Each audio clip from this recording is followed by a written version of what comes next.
Bonjour, alors ce type d'exercice nous permet de voir à quoi servent vraiment les réserves latentes. Ici, on est dans la situation d'une entreprise qui, au 31/12, clôture ses comptes et puis publie à l'attention de ses actionnaires un bénéfice net de 100 francs et dans le bilan publié une fortune, donc des capitaux propres pour 367 500 francs.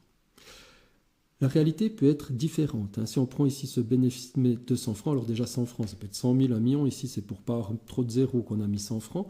C'est peut-être le bénéfice qu'attendent les actionnaires. Mais dans la réalité, peut-être qu'on a fait un bénéfice beaucoup plus grand. Mais sauf que si on montrait un bénéfice beaucoup plus grand, on devrait peut-être verser beaucoup plus de dividendes, ce qui fait qu'on préfère garder cet argent. Ou alors, on a subi une perte. Et puis, c'est jamais bon de montrer une perte parce que l'actionnaire peut prendre peur, vendre son titre, le cours boursier chuter, etc. Donc nous, grâce au fait qu'on avait de l'argent caché, c'est-à-dire des réserves latentes, on pourrait dissoudre ces réserves latentes, faire réapparaître des montants qui nous permettraient artificiellement de passer d'une perte à un bénéfice net de 100. Donc ici, l'objectif, ça sera de connaître déjà quel est le vrai résultat auquel on était parvenu. Est-ce que c'est un bénéfice de 100? Est-ce que c'est un bénéfice de plus que 100? Ou est-ce qu'on avait subi une perte? On le saura. Et puis de même, on peut imaginer que ces capitaux propres que nous montrons sont trop petits par rapport à la réalité parce que en fin d'année, il y a certainement des montants cachés, des réserves latentes qui viendront s'ajouter à ce montant et qui donneront la fortune réelle. Alors, si on remplit ensemble les deux premiers postes de ce bilan, ici, déjà on voit que c'est un bilan initial et bilan final qui est proposé avec les différents postes du bilan. Ici, ils n'ont pas montré les postes qui n'étaient pas concernés par les réserves latentes, ce qui fait qu'on se retrouve qu'avec des actifs qui sont susceptibles d'avoir des réserves latentes et des provisions qui sont peut-être surévaluées. Valeur comptable, c'est ce que nous montrons à nos actionnaires, c'est le bilan publié. Valeur réelle, c'est les vraies valeurs, c'est ce qui sont issus du bilan interne. Puis la différence entre les deux, c'est le montant que nous avons caché sur ces postes. Pareil ici pour le bilan final. Alors, si on prend les titres, on commence l'année avec 25 000 francs de titres dans le bilan publié. Ça veut dire que les actionnaires se disent « cette entreprise a des titres pour 25 000 ». Mais en réalité, ils valent 28 700, ce qui veut dire que sur ce poste, on commence déjà l'année avec 3 700 francs de cachés. Si on prend le Ducroix, on dit à nos actionnaires le risque de non-paiement de nos clients s'élève à 1500. On a une note interne qui nous indique qu'il y a une réserve latente de 200 francs sur ce poste. Ça veut dire que le risque véritable est plus faible. Il n'est que de 1300 francs. Puis si on arrive au bilan final, ici, même principe, on nous dit, voilà, on montre à nos actionnaires 27 500 francs comme valeur des titres. En réalité, on a caché sur ce poste 5 500 francs. Ça veut dire qu'à la bourse, ils valent 33 000 ces titres.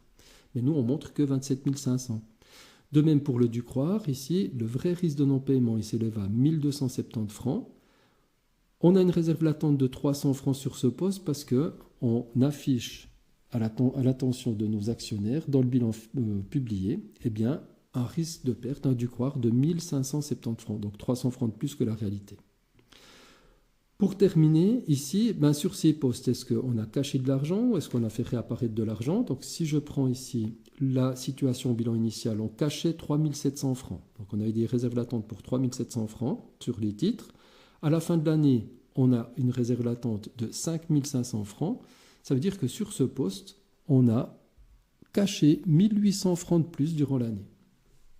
Donc on peut imaginer ici que si on n'avait pas fait ça, notre bénéfice, il aurait été de 1900 francs. Parce que quand je cache de l'argent, je fais diminuer mon résultat.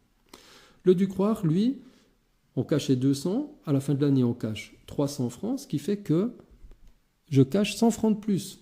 Donc ici, si je prends en compte ces deux postes-là, j'ai caché 1900 francs parce que mon résultat réel aurait valu 2000. Puis en cachant 1900 francs, je fais apparaître que 100 francs. Alors est-ce que le bénéfice était beaucoup plus important ? On va le voir en remplissant les autres cases. Donc je vais mettre les réponses correctes ici. Voilà, c'est fait. Pardon. Et puis je me rends compte que sur les autres postes, au niveau du stock, là, je n'ai pas caché de l'argent, j'ai fait réapparaître de l'argent. Sur les véhicules, j'ai aussi fait réapparaître de l'argent. Et puis sur les provisions, j'ai fait aussi réapparaître de l'argent. Alors globalement, même si j'avais caché 1900 au départ, avec tout ce que je fais réapparaître, j'ai réussi à faire réapparaître 4400 francs durant l'année. Donc si je regarde la situation ici, Si je prends le bénéfice que je montre, publié, puis que je rajoute à ça la variation de réserve latente, 100 plus moins 4400, ben ça me montre que en réalité, j'avais subi une perte de 4300 francs. Donc j'ai pu montrer un bénéfice net de 100, quand bien même j'avais une perte de 4300 francs, ben tout simplement en faisant réapparaître des valeurs qui étaient cachées depuis le début de l'année, et puis j'ai dissous des réserves latentes qui m'ont permis ici d'améliorer mon résultat.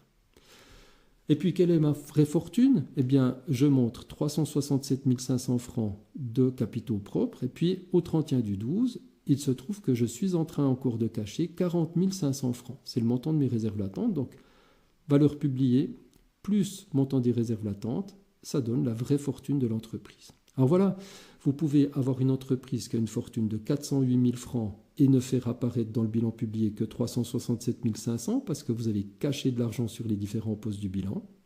Et puis vous pouvez aussi transformer une perte de 4 300 en un bénéfice de 100 francs, tout simplement en faisant réapparaître de l'argent que vous aviez caché au début de l'année, durant l'année. Donc ici, si je regarde, j'ai commencé l'année avec un montant caché de 44 900 francs. Je termine l'année toujours avec un montant caché, mais cette fois plus faible, parce que les 4400 francs que j'ai fait réapparaître ont permis de passer de 4300 francs de perte à 100 francs de bénéfice net. Les actionnaires sont contents, mais en même temps, l'entreprise peut continuer à travailler sereinement.